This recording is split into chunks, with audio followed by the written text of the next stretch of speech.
നിങ്ങൾക്ക് സ്കൂളിൽ പോകാതെ ചില ചോദ്യങ്ങൾ മാത്രം പഠിച്ചാൽ മതി, ഇന്ന കാര്യങ്ങൾ മാത്രം പഠിച്ചാൽ മതി. സ്കൂളിൽ പോവുക എന്നുള്ളതൊരു ആവാസ വ്യവസ്ഥയുമായി ഇണങ്ങിച്ചേരൽ കൂടിയാണ്. അവിടെ വിദ്യാർത്ഥികളുണ്ട്, ഈ പറയുന്ന ചെറിയ കലഹങ്ങളുണ്ട്, അതേപോലെ മത്സരങ്ങളുണ്ട്. ഇതിനൊന്നും കുട്ടിയെ പ്രാപ്തമാകാത്ത രീതിയിലേക്ക് അവനവനിലേക്ക് ചുരുങ്ങുന്ന ഒരു കുഞ്ഞായി അവനെ മാറ്റുന്നു എന്നുള്ളതാണ് ഇതിൽ ഏറ്റവും പ്രധാനപ്പെട്ട കാര്യം.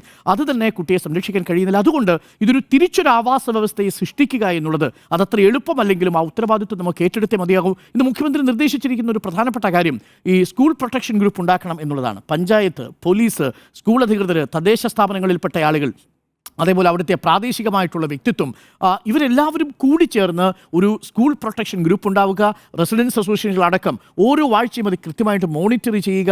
ഈ കുട്ടികളിൽ ഉണ്ടാകുന്ന മാറ്റങ്ങളെ സൂക്ഷ്മമായിട്ട് വിലയിരുത്തുക എന്നുള്ളതാണ് നമ്മളൊരു ആത്മഹത്യാ മുനമ്പിൽ നിൽക്കുന്ന ഒരു സ്റ്റേറ്റായിട്ട് മാറുന്നു. നേരത്തെ ഇവിടെ പറഞ്ഞ കണക്കുകൾ വളരെ പ്രധാനപ്പെട്ട കണക്കുകളാണ്. കൺവിക്ഷൻ റേറ്റ് 98% ആണ് ലഹരി കേസുകളിൽ കേരളത്തിനുള്ളത്.